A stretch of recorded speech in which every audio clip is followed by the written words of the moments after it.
नमस्कार, आप सुन रहे हैं सुरता साहित्य की धरोहर, शब्दों से स्वर तक की साहित्यिक यात्रा।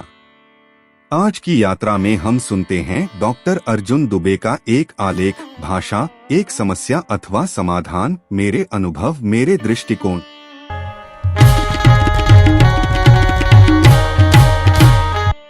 बात उन दिनों की है जब मैं 1970 में 8वीं कक्षा उत्तीर्ण करके 9वीं कक्षा में ऊपर के देवरिया शहर में SSBS इंटर कॉलेज, जो बाद में SSBL इंटर कॉलेज हो गया, में पढ़ने गया था। उसी समय अंग्रेजी हटाओ का जबरदस्त मुहिम चला था। अधिकांश मुहिम स्कूलों और कॉलेजों से ही शुरू होते हैं। अंग्रेजी में लिखे पोस्टर फाड़कर नष्ट करने का अभियान चला था। मेरे आलेख में अंग्रेजी और उर्दू शब्दों की प्रचुरता है। मेरी शिक्षा हिंदी माध्यम स्कूल में ही हुई है। अंग्रेजी तो मैंने कक्षा 6 से लिखना पढ़ना शुरू किया था। मैं ही क्यों, सभी हिंदी माध्यम में पढ़ने वाले विद्यार्थी अंग्रेजी इसी कक्षा से पढ़ना शुरू करते थे। आज तो बच्चे प्राइमरी स्कूल से ही अंग्रेजी वर्णमाला लिखते हैं, शब्दों को पढ़ते हैं और बोलने भी लगते हैं। अंग्रेजी माध्यम से पढ़ने वाले बच्चे, चूंकि सभी विषय अंग्रेजी भाषा में लिखे होते हैं, अंग्रेजी में पढ़ते पढ़ते उनकी अंग्रेजी तुलनात्मक रूप से हिंदी माध्यम वालों से बेहतर हो जाती है। अंग्रेजी बोलने से उनके अभिभावक भी गर्व महसूस करते हैं, क्यों न करें, अंग्रेजी के कारण अभिजात्य बन जाते हैं। अंग्रेजी हुकूमत में मैंने सुना था कि कोई अंग्रेजी बोला नहीं कि उसे रेलवे में नौकरी मिल गई।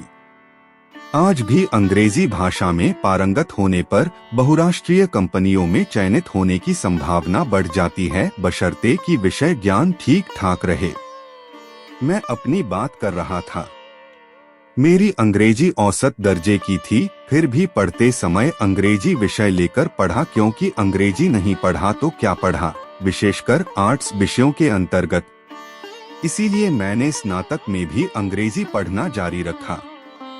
MA एक विषय में करते हैं क्योंकि यह मान लिया जाता है कि विद्यार्थी उस विषय में पारंगत हो गया है। कितना हुआ, इसका मूल्यांकन करना सरल नहीं है। चूंकि अंग्रेजी अवसर की भाषा बन गई है, मुझे लगा कि इसकी पढ़ाई से नौकरी मिलनी पक्की है।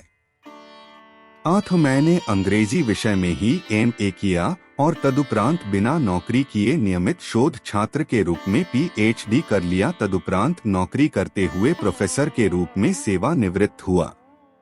जब मैं इस विषय को भाषा के रूप में आकलन करता हूँ तो पाता हूँ कि जितना अधिक इस भाषा का विरोध हुआ, उतना ही यह सशक्त हो गया।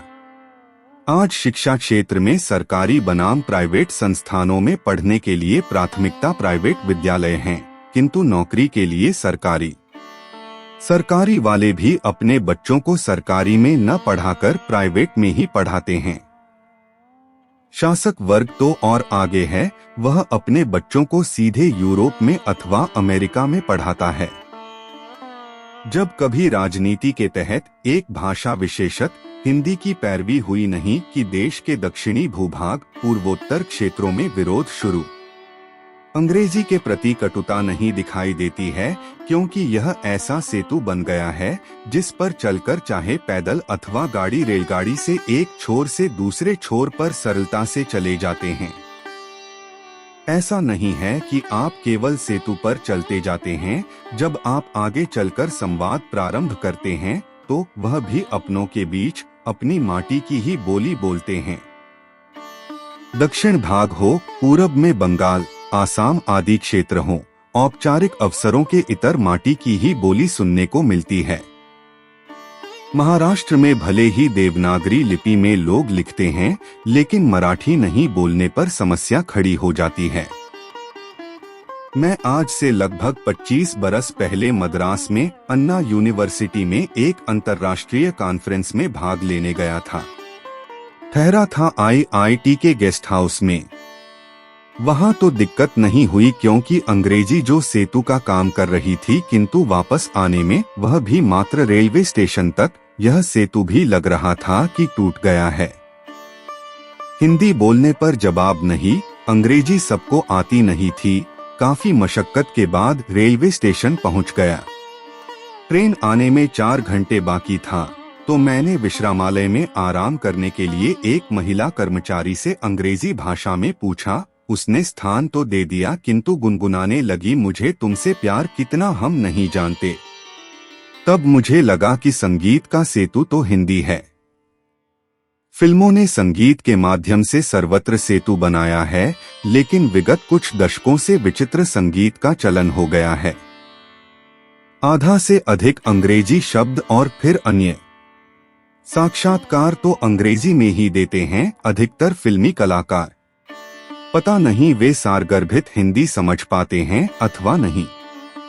शोध छात्र के रूप में मुझे गोरखपुर विश्वविद्यालय में एक प्रतिष्ठित नेताजी द्वारा विद्यार्थियों को संबोधन कार्यक्रम में उनको सुनने का अवसर मिला था। वे अंग्रेजी के विरोध में अपने प्रवचन जारी किए हुए थे, लेकिन अंग्रेजी शब्दों से परहेज नहीं कर पा रहे थे। तब एक प्रोफेसर ने उन्हें टोक दिया और उन्हें निरुत्तर कर दिया। मुझे आज से 20 वर्ष पहले संघ लोक सेवा आयोग द्वारा प्रोफेसर पद के लिए साक्षात्कार पत्र मिला। चूंकि आयोग द्वारा यात्रा किराया देने का भी बात उस साक्षात्कार पत्र में उल्लेख था, अतः मैंने सोचा साक्षात्कार दे देता हूं। 4 अभ्यर्थियों को बुलाया गया था। मेरा अंतिम नंबर था। साक्षात्कार मेरी दृष्टि में संतोषजनक था। उनके प्रश्न अंग्रेजी भाषा पर ही थे। क्यों अंग्रेजी भारत में तो बोली पढ़ी लिखी जाती है, क्यों, कब और कैसे यह संवाद की भाषा बन गई? मैंने बताया कि अंग्रेजी हुकूमत ने लगभग 200 वर्षों तक शासन किया था, इसलिए अंग्रेजी भाषा का भी प्रयोग शिक्षा क्षेत्र और नौकरी के क्षेत्रों में बढ़ता गया। तब उनमें एक सदस्य ने कहा कि मुगल तो 300 से अधिक सालों तक शासन किए थे, किंतु उर्दू नहीं बन सकी जिसे स्वेच्छा से स्वीकार किया गया हो। यद्यपि उर्दू की लिपि नस्तालिक अरबी फारसी का मिश्रण है, फिर भी संवाद तो इसमें खूब होता है। उन्होंने कहा कि कोई अन्य कारण बतावें, कोई राजनीतिक कारण। अमेरिका का विश्व राजनीति में प्रभुत्व, वहां की भाषा अंग्रेजी ही है। हमारे यहाँ अमेरिका में जाकर नौकरी करने का बहुत बड़ा आकर्षण है। ऐसी परिस्थिति में अंग्रेजी भाषा तो आनी ही चाहिए।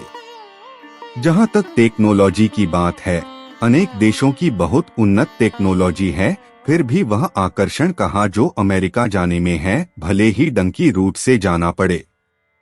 अब वहां भी जाने में प्रतिबंध तो नहीं, लेकिन बड़ी कठिन है डगर पनघट की। जिस समाज और देश में प्रतिबंध जितना अधिक होता है, मेरे मत में भाषा सबसे अधिक प्रभावित होती है।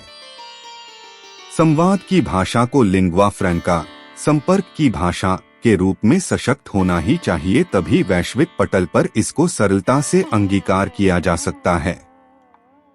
मेरा प्रश्न भाषा एक समस्या अथवा समाधान है।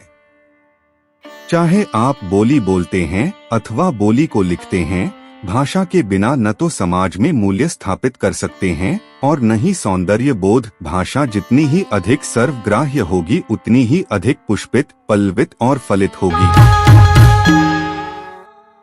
मिलते हैं अगले एपिसोड में और किसी और साहित्यिक रचना के साथ। तब तक बने रहिए हमारे सुरता साहित्य की धरोहर के साथ। नमस्कार, फिर मिलेंगे।